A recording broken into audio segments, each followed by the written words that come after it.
Good morning and welcome to the Core Connection. I'm Mira Rubin here with you on Enlightened World Network, and today's topic is being the river. When we talk about identities, we talk about I am this, I am that, and it creates sort of a box or a container for our experience. And I'm wondering if we can explore the expansiveness that's available to us when we perceive ourselves, rather than a boxed static identity, as something that is constantly flowing and changing and transforming, like the flowing of a river. And so before, it should be a fun conversation, but before we get started, let's take a minute or two to get present. Let's take a deep breath in through your nose and hold it. And imagine clean, crisp oxygen flooding your lungs, flowing into your bloodstream, nourishing all your cells, all your organs, and bringing vital life energy to your body and being. And as you exhale any negativity, any stress, fatigue. And now let's take another deep breath in through your nose and hold it. This time, imagine brilliant, bright light lighting you up from the inside out, illuminating, electrifying, energizing all your cells, your electrons, your molecules, lighting you up from the inside out. And as you exhale any remaining stress, tension, negativity, fatigue. Excuse me, fatigue. And now let's just gently press our palms together and very, very softly rub your fingers against your palms to feel the deliciousness of that sensation and the tickling and tingling of your fingers against your palms, and allow yourselves to bring yourselves present right here, right now, in these remarkable bodies that enable us to experience life. Welcome, welcome, welcome. It's so good to be here with you. And today, the topic is being the river. And I think that we often find ourselves essentially putting ourselves in a box to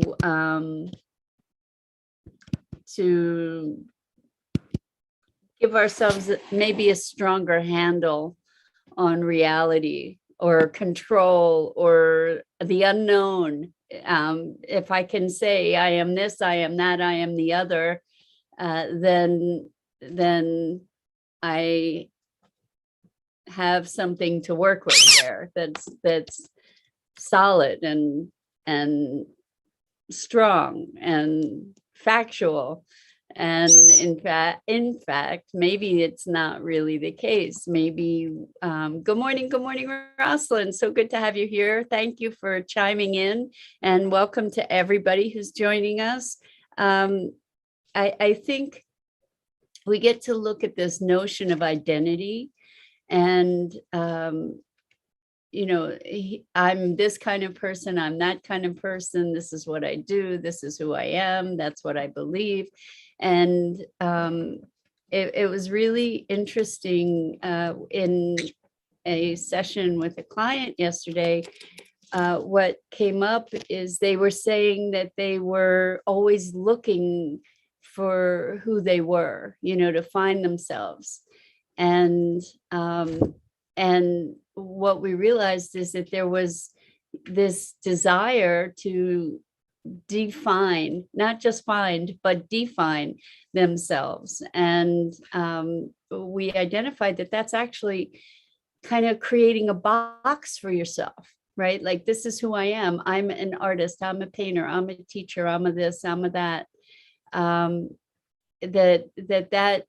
Those definitions may be limiting oneself. I mean, there may be places where those definitions are expansive and allow the expansion into a degree of experience. But what happens when we identify with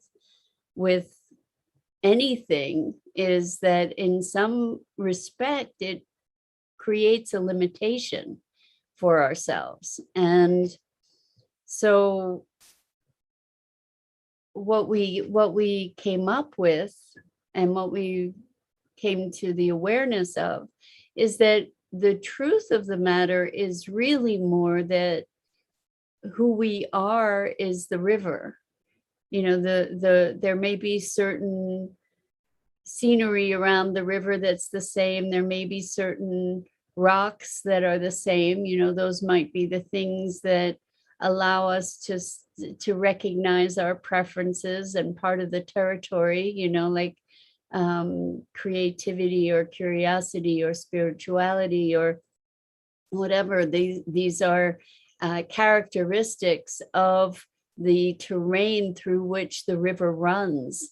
But we are the river. We are the ever-changing consciousness that is moving through these preferences and parameters of and experiences and circumstances of life. And it goes back to my what I've said before, is that we are life living itself through us, and that we are an expression of life. And the more we allow ourselves to be that fluid river, the more we have the opportunity to experience the richness of the possibilities that life presents us. So when the idea of the river is that you never set foot in the same river twice, because it's in constant motion. And that's the truth of who we are. You know, there may be, like I said, there may be some constants, like maybe there's a big, wonderful boulder somewhere in the middle of the river where that you can lay on and sun and relax and on, but the river is still flowing around that boulder and the other rocks and trees and the different shorelines. And so there's always change. And as we can allow ourselves to connect to the fact that we are not a static entity, that there is change, that perhaps we can allow life to flow more fully and more graciously and gratefully through us, you know, that perhaps we can allow ourselves to change with less resistance, with less angst and suffering. You know, perhaps we can allow ourselves to be in the moment that we're in and relieve ourselves of judgment and the expectations and the shoulds and the valuations that we can so often fall prey to. So I'm wondering how that sits with you, this notion of being the river, and allowing for the flow of life to move you in the direction of your greatest fulfillment. You know, I think, you know, with the building of these identities is like damming the river and creating obstruction that we then need to figure out how to overcome, right? And there are eddies and flows and whirlpools and all kinds of other things that are happening in that river as it's flowing. And that creates the richness of life, you know, that we get to savor different aspects of life, different experiences, and yet we are still in motion. And yesterday we were talking a lot about grief and loss, and even with these darkest and most challenging of emotions, we get to remember that we are the river and that this too shall pass. And, it's interesting. I was just talking about deepest and darkest emotions that we tend to resist. But the thing is, there are blissful emotions that we tend to resist as well, which is really interesting because they augur change. There's anything that brings change into our lives can be an occasion for resistance to arise, because again, it's the unknown, whether it's a blinding light or a blinding darkness. There's a I think that there's often a reactive resistance to change. Good afternoon, Alexandra. So good to have you joining us. We're talking about being the river, and we often talk about being in the flow. Being in the river or being the river is being the flowing expression of life, and the less resistance we offer and the more we allow ourselves to be taken by the flow of the river, the more authentically expressed we are, it's kind of interesting, in losing ourselves, we become more ourselves, if that makes any sense, or maybe it's not so much losing, but it's in releasing the grip, releasing the hold, the constraints, the definition. I'm a good girl. I'm a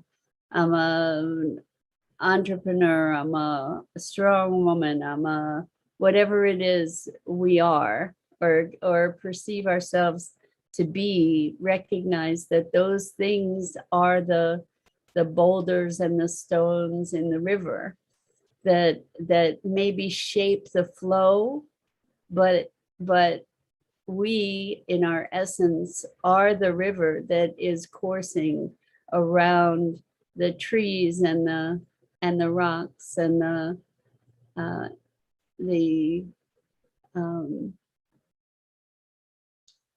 the edges. That's us, that we're in constant flow and motion.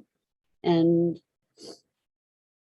I think that there's a richness available to us as we entertain that idea of being fluid, because it releases us from the bounds that we may, or the binds that we may be putting upon ourselves, to allow greater expression. Like we may have an impulse to study something and maybe even go back to school, and what might arise is, well, I'm too old, it's too late, all kinds of stories about why, how, stories of that enable us to kill our dreams before we even get started with them, right? Or I can't do that because this, that, or the other thing. And when we allow ourselves to be the flow, to release the resistance, life has so much more to offer us by way of gifts and surprises and enrichment and fulfillment and joy and ease. And even when we're moving through dark passages, we all have those in our lives. At least the people that I know have had those. And sometimes it feels like we're not going to get to the other side, and sometimes we don't. I mean, some people succumb to that darkness, and when we don't, that is a passage for us. That is a transformation. That is like a waterfall if we're the river, and that water becomes energized and reinvigorated and renewed as it transits this waterfall with all this oxygen that gets added into it, and it becomes reinvigorated. And so life is very much about stumbles and falls and recoveries, and the ins and outs, the dramas, the eddies and swells of water in motion. And we who are we that is the constant in that entire passage, where the river. And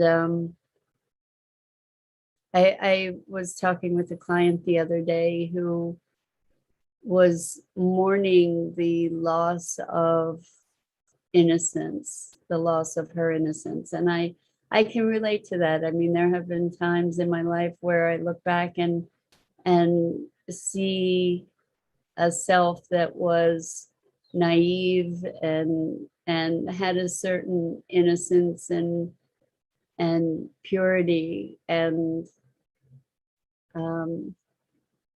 even in some respects a more direct connection with certain aspects of life. And I think as I'm able more and more to connect to life flowing through me rather than me doing life, that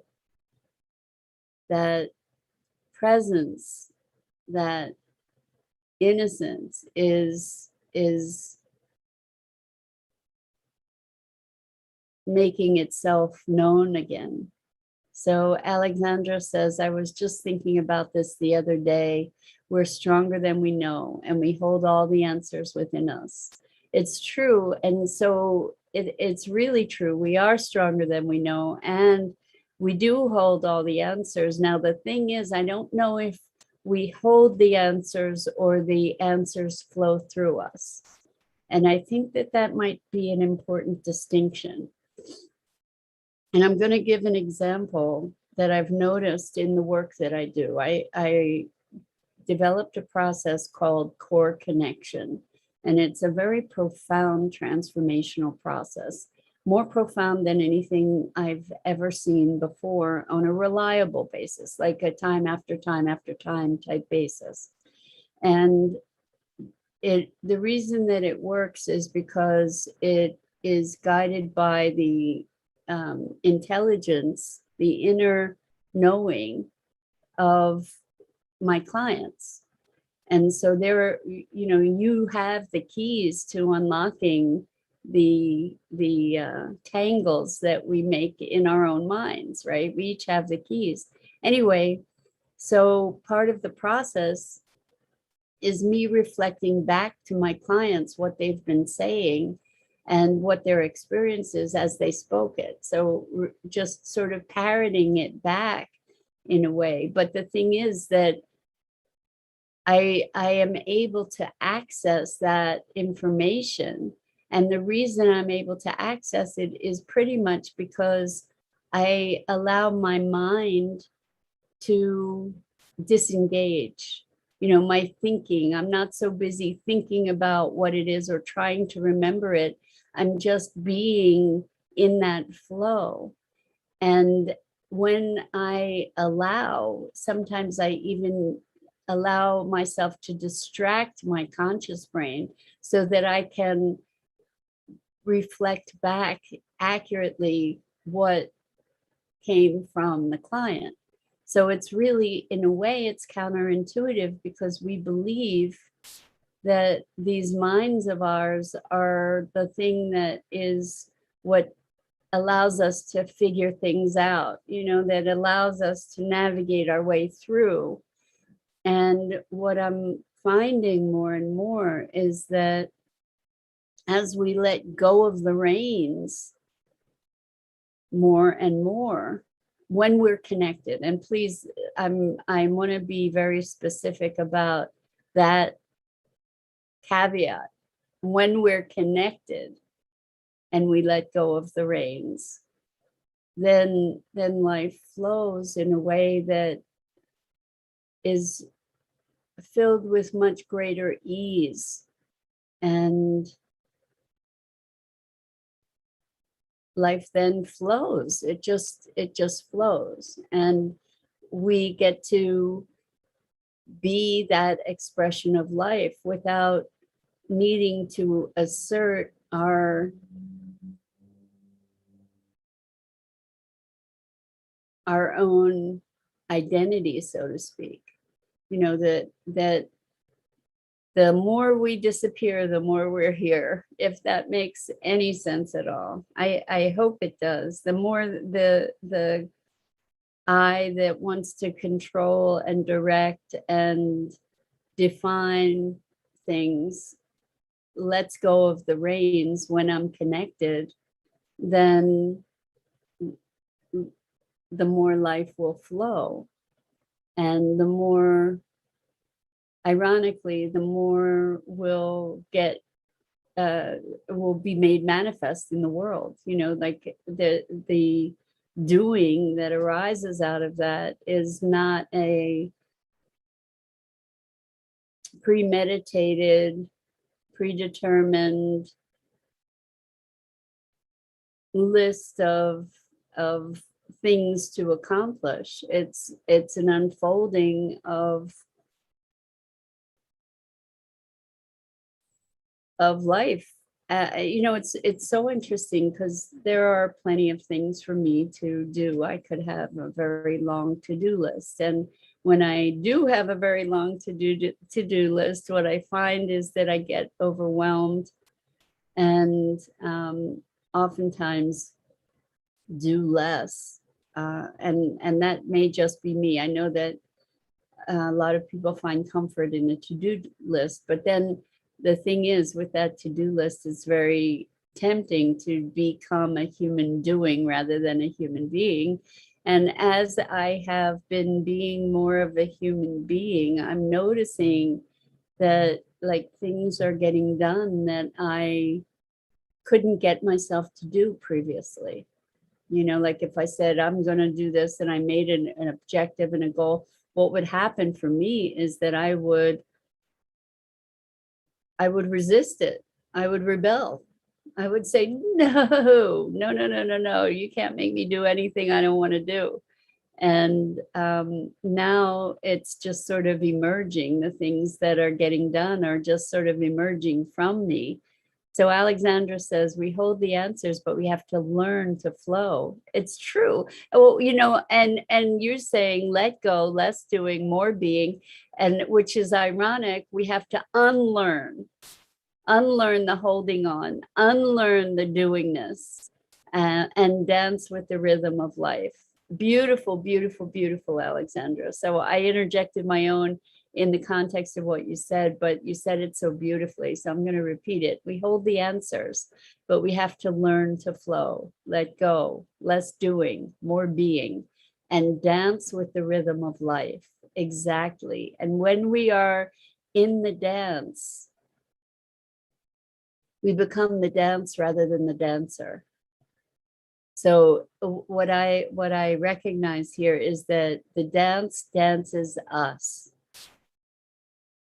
And when we allow ourselves to release our attachment to the dance itself or how we dance, and allow ourselves to be a vehicle for that dance to move through us, the rhythm of life, that's when life flows. That's when we find the fulfillment, which is so, it's kind of counterintuitive, right? To be letting go of making things happen, to allow things to be, and then to be the happening. So I don't know if that all is making sense. I think for sure you're getting it, Alexandra.